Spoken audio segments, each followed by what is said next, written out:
Hello friends, let us now learn some important points about calcium absorption and calcium transport. Okay, actually calcium absorption or factors which decrease the calcium absorption.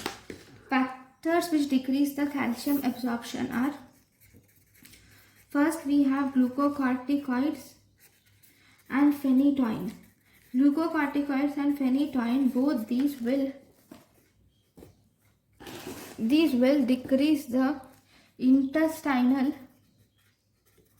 calcium transport, and thus they will reduce the calcium absorption. Whereas the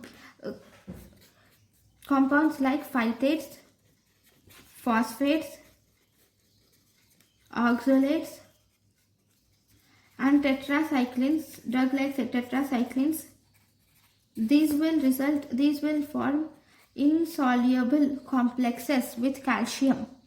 These will form insoluble complexes with calcium, and thus they will interfere with absorption.